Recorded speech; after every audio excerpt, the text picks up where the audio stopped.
Hello everyone, this is Lafayette Faust. Thank you for coming back to the second part of my interview with James Joseph Jones, the author of the amazing series of books that begin with The Blessing of the Damned and continues with The Pale and the Opaque, Book 1 of the Weston Chronicles. In this part of the interview, we discuss writing in your own blood and the gothic horror that heavily inspires James's work. If you love your horror with a gothic vibe, which includes a menagerie of vampires and other ghouls that spans generations, I strongly encourage you to give him a read. I will put the links to his books in the episode description notes. And a reminder, as of the time of this recording, if you have Kindle Unlimited, you can download and read his books for free. Now, whether you get to download for free or not, please support James by buying his books and telling others about his work. So, with that being said, I invite you to sit back, turn on a light, and prepare yourself. But to go back to bleeding with Hemingway, sitting down at the typewriter and bleeding, I actually once, one of the first pieces that I wrote that I would say is truly just out of the soul, I literally wrote a poem in my own blood. Really? Now, this isn't all horror, like terrible, like I'm slashing my wrists to get the blood. I have, these India moles, these little, right, yes, so you just scratch it and the thing bleeds like crazy, get some of that. I try to write with it. It starts coagulating. Right. So like, maybe a little olive oil. So I blend the blood with some olive oil and boom, I've got a piece, and the oil set the blood. So 2.5 decades later, it's stashed away in some papers. I found it a few years ago, and it had faded into a nice, soft brown. Right. I thought, how gothic is that, though? Look, that is great. Because, look, I'll tell you, honestly, that's how I got my start into horror, too. I was a young kid, and I would read Poe, and others, and they set that tone. And then, of course, I was watching the old black and white horror Vincent movies. Price. Oh, and, Vincent, yes. People Peter Lorre. Yes. Look, I got onto a site here recently where these people were just gushing over Vincent Price. They just discovered Vincent Price. And, there was such camp, but yet depth to what he would do, He was sort of like a cheesy professor. Yes. And like the old, the old Corman movies and stuff like that. Oh, and yeah. the House of Hammer. They were always big on that atmosphere, like what you're saying. And so that's what draws you in as Yes. a young lover of horror, whether you're male or female. And then as you grow with that, it becomes a little bit more nuanced, maybe. And like you say, I love anything gothic, and I love anything new, as long as it's if it's well written and sets it up well. I'm in. I had just discovered channel surfing and all these. It's amazing what we have now versus. First, you were the slave of the TV schedule back in the 70s, and then the 80s you had some cable come in, and then you had videotapes, and then DVDs, Blu-ray, and now it's just, you could just choose anything, stream anything from anywhere, anytime. So I'd found a Hammer film that with Christopher Lee and Peter Cushing that I hadn't known about before. I mean, because I've Googled all the, finally, okay, I've seen that. Oh, I got to find this one because I love the Hammer atmosphere. Mm-hmm. And the only thing I have a problem with, but it's campy. It makes Hammer was the Technicolor, very bright, bright red blood that's not blood color at all. Right. and I love the old Universal, which came before them, the old Universal monster movies. Because they were really good at making atmosphere. Yeah, they and I really don't think you can capture that on CGI. Right. Like I say, that gets into whole practical effects versus CGI. Yes, Ethan and I will take practical effects all day long. But like you're talking about setting the atmosphere. Whether it be the Mummy, whether it be the Black Cat, whether it be the Wolfman or whatever, but specifically, there's this one scene in the original Wolfman where he's out in the woods, right? And there's fog everywhere, right? And then you've got the moon in the background. It pulls you in. You're no longer sitting in your living room watching it on TV. You were there. You're in that Transylvanian or Eastern country where the gypsies are all running around chasing the Wolfman. So atmosphere is important to me whenever I'm reading or watching something, but practical effects over CGI all the time. And set building is a dying art, I It think. is. And but yeah, like you said, that CGI is only going to get better with AI and all this, and maybe someday we really won't be able to tell. But I think the soul of a set builder is still imprinted on these old sets when you watch them, and how much you can appreciate them when you know the pains that were taken to create this. I'm not saying that CGI doesn't entail its own kind of work in creation. I'm sure it does. I'm not speaking as an expert, Right. but I grew up with this stuff. It's not just that I'm comparing the two. I'm also a lover of it because that's what I grew up with. Staying up late when everybody's asleep. I'm a kid. I'm watching this old vampire movie, and Right. I would, go from one room to the next, from the den to the kitchen to the hallway, and I would turn off the light and go to the next one, and then I had Yes. to dash across the hallway from the living room because I was convinced a vampire lived in there at night. But if I got across that hallway fast enough to my bedroom, I was going to be safe That's right. from the Yes. vampire. Been there. Been there. Yeah. Love it. Yes. So good. I've been there as a kid as well.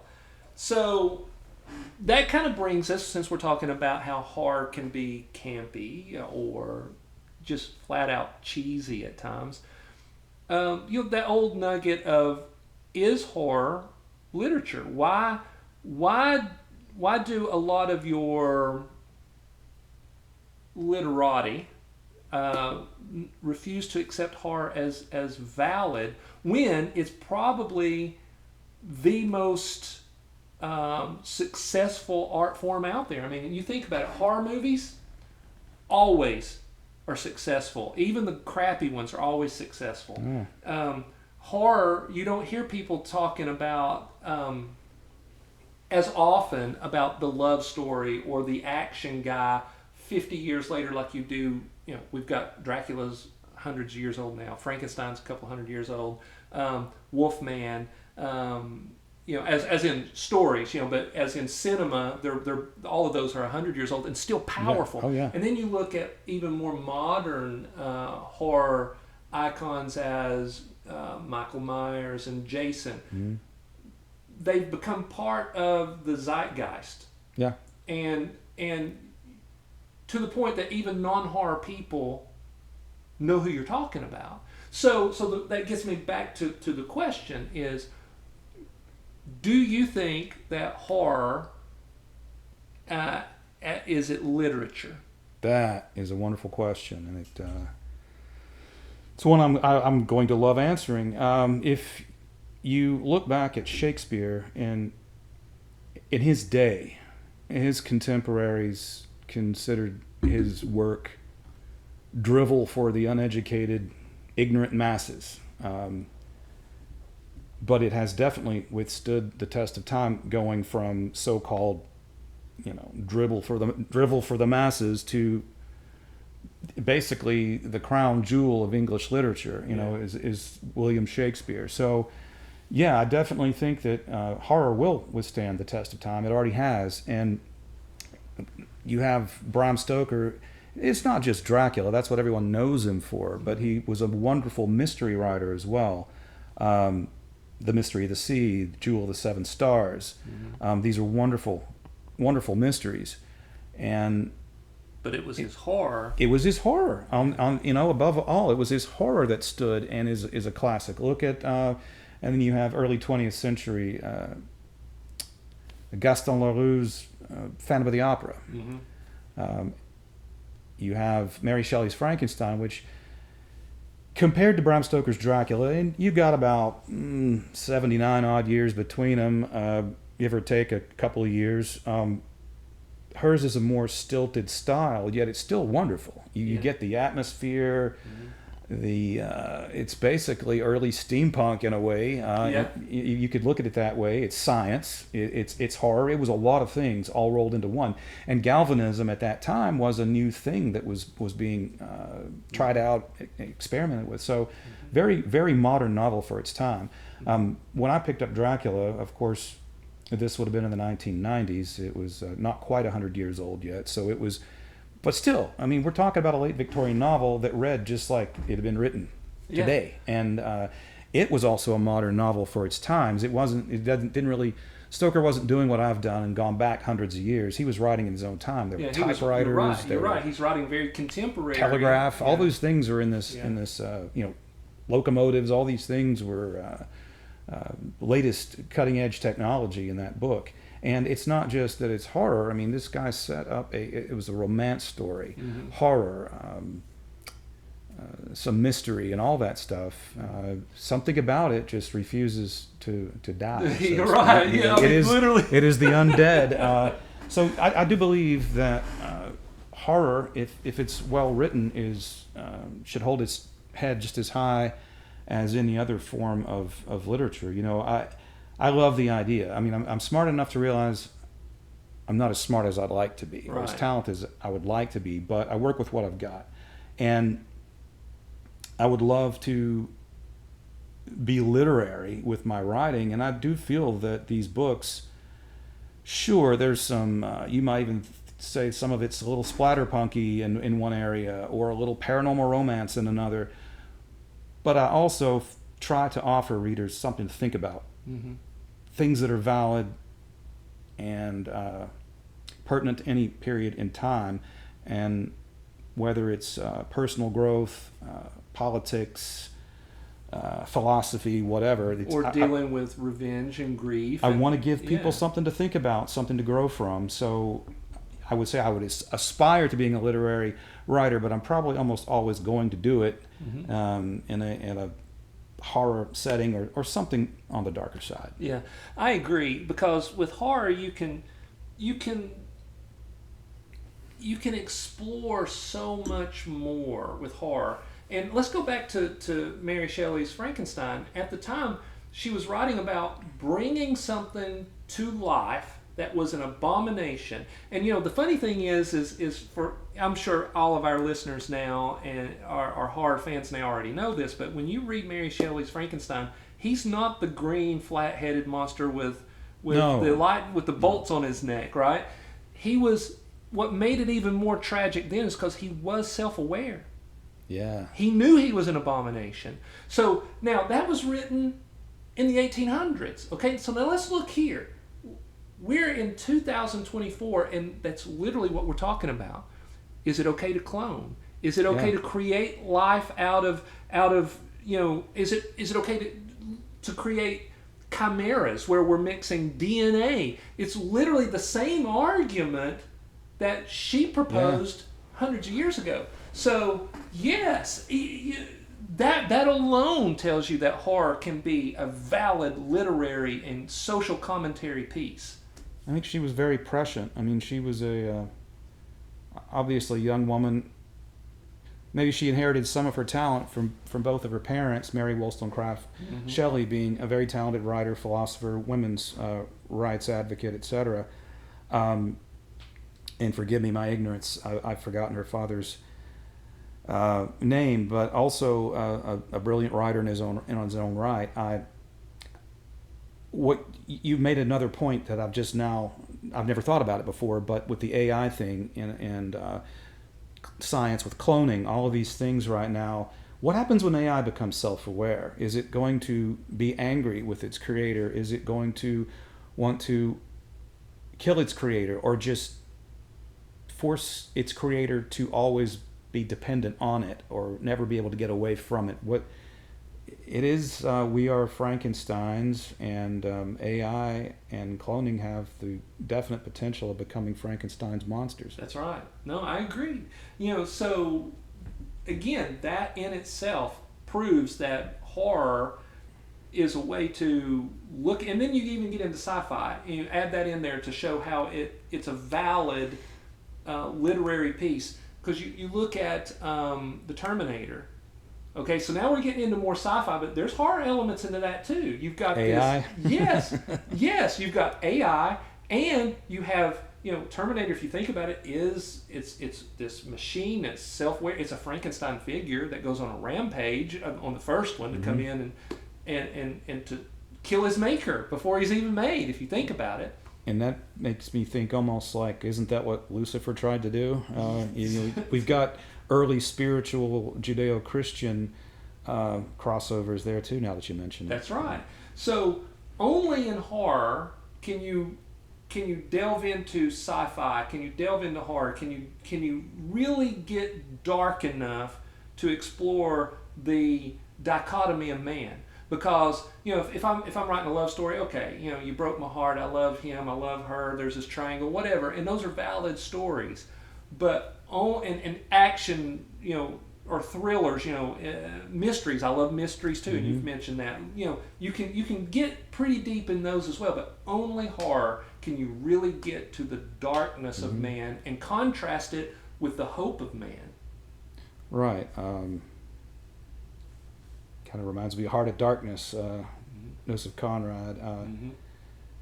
Definitely. I mean, and then you're right. I mean, I think with horror you can just pull all the curtains away, tear all the clothes off, and there it is. It's ugly. It's starkly naked. Well, it could be ugly, it could be beautiful, depending on how you look at it and when you look at it and what shade of light or darkness, etc.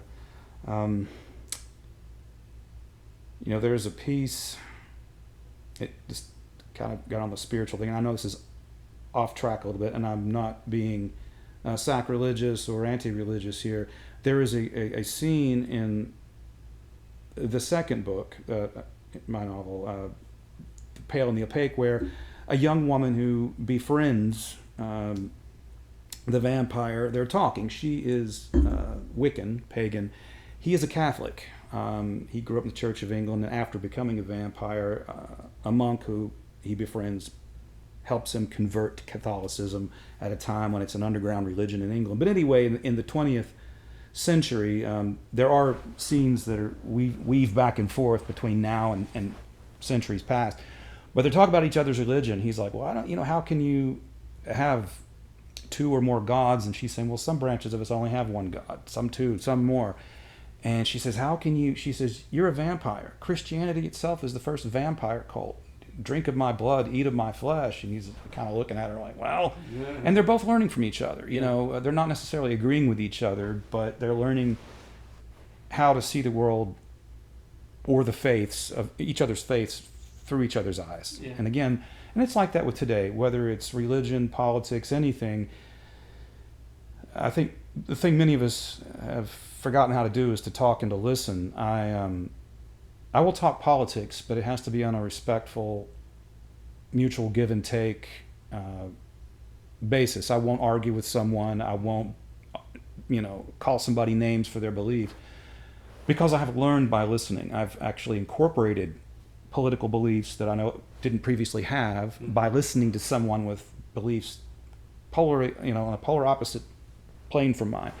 And don't know whether I've given that to the people with whom I've spoken, but we have both, in different situations, not just me and one other person, but we have agreed, hey, I still don't agree with what you're saying, but I understand now a little better, or a lot better, how you think and why you're coming from that angle. Mm-hmm. So that eases a lot of my concern, it clears up a lot of my confusion. But I think that's something we need to do now. I agree. In this country and the world, is just listen to each other. Focus on our commonalities versus our differences. And that's it. So if we can find, I agree with you 100%, James, because I believe that you and I can disagree on a lot of things, but if we can find that commonality, then now there's a respect for each other. So we're not shouting it. I wouldn't shout at you anyway. You're clearly not a shouter, because you're a polite man. But once we say, okay, here's what we both like. Now, he has differing views on X, Y, or Z.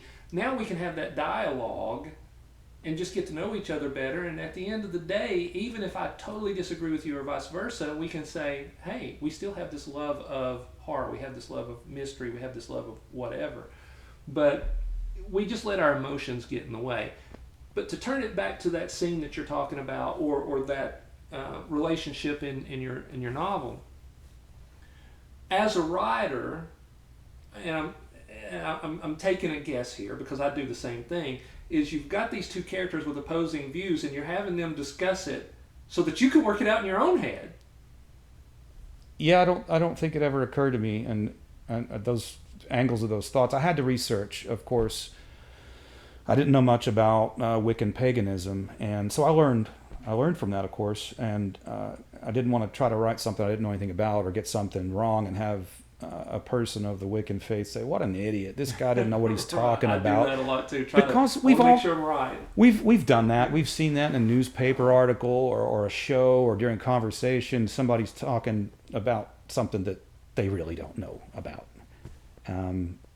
And I've been caught there before, so I've learned, hey, don't go into a conversation with your emotion or your feelings or your opinions if you don't know anything about what you're discussing. You can listen and learn, ask questions, but if you don't really know what you're talking about, you're going to be made a fool of pretty quickly. Yeah. I think it was Benjamin Franklin said, it's better to be thought a fool instead of opening your mouth and proving them. It's either him or Twain that said that. I always get those two cats mixed up. But, what I do sometimes is I have a clear understanding of what I believe in whatever it is. And sometimes I'll just have two characters go at it. But like you, I will research the opposite, whether I do research on the internet or I go to someone who I know has a differing opinion than me and have a conversation so that scene is more real. Mm-hmm. But there are times that I'm like, I don't know. I don't really know where I land on X. So I'll just have the two characters argue it out for me. Well, I think there are issues. I mean, you could just pick up, the triumvirate, the trinity of politics, religion, and abortion. And I think on at least one of those, perhaps all of them, maybe some people have none, but I think in at least one of those, each of us, if we're honest with ourselves, can say, I'm not really 100% convinced on my full opinion how I really feel about that. I know this, I feel this, I believe that, but how does it feel to worship this way or not worship, to be in a situation regarding abortion, or to think about the impacts of your political views, your vote or whatever. I don't know how many of us can see the long-term down the road effects, or how many of us think with our hearts rather than our minds. I think both are important, but there's a time for each one. Yeah, that's well said. I cautioned some folks today. I got involved in a discussion that was getting very heated between a couple of folks, and I was like, look, you've got to get your emotion out of this.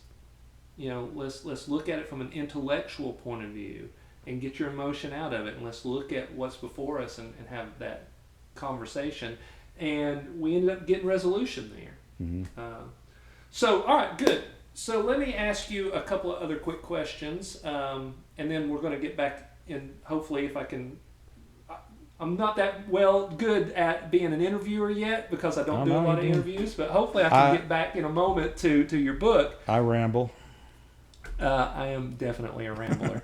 So for the folks who listen to the podcast, who I am very thankful for, those are written, those are edited, and then I record and I edit, so it makes it sound like I'm always on focus. Lafayette Faust, man, he's a very focused dude, but in real life, dude, thank God for editing. Yes, for real, because my mind is always in a million different places. ADHD really bad, and if it wasn't for editing, people would think I was insane. So anyway. Might work to your advantage sometimes. It does. It really does. I mean, I came up with a demon-possessed monkey in my universe. You did, yes, the juggler. So who would you think, who would you claim to be your biggest influence? I mean, we've talked about some of your overall concepts as influencers, but writer, who would be your biggest influence? Oh, boy. That is a tough one. It's like when somebody says, "What's your favorite album or song?" I can't say that. I have several. Right? I'll just try to rattle off some things here real quick. I like Bram Stoker, Mary Shelley, of course, Wilkie Collins, the first modern detective author. Cormac McCarthy, did I already mention him? Yeah. Mm-hmm. You might have to stop and pause. I just went blank here for a minute. I've got all these books behind me that you can see on the Right. shelves, but um, you know, Mary Shelley. I liked Percy Shelley's poems. They're also very atmospheric. Poe, of course. Let's not forget Poe. Yeah, Shakespeare. Big Poe fan. I'll tell you, I struggle with Shakespeare. I have a love-hate relationship with Shakespeare. I will occasionally pull out something, dust it off, and read through it, and there are moments in those that I love, Mm-hmm. and then there are moments where I'm just like, I'm just so far disconnected from the vernacular of the Mm-hmm. time that I don't have time to read the footnotes to go, what did that mean in 1600s? Right. But Right. but every now and then I do like to pull out one of his books and go through it. You've got Conrad up there. Lewis Carroll. Oh my gosh, I haven't read Lewis Carroll in forever. Yeah, I would say Robert Louis Stevenson is also another great uh, adventure and horror Mm-hmm. writer. Dr. Jekyll and Mr. Hyde, of course, was the first thing I read, but he's got was it Island Nights and things. Right. He did a lot of writing in other genres besides horror. Yeah, you've got the big volume of Shakespeare there. Very I good. do. So again, but that makes sense with your influences that we've discussed, and how you're when we've talked about your novel too. Clearly, those writers were inspirational and informative into your writing. So, what is your favorite time of day to write? I mean, we kind of touched on that a few moments ago. I would say the dark hours of the early morning. It's just so quiet.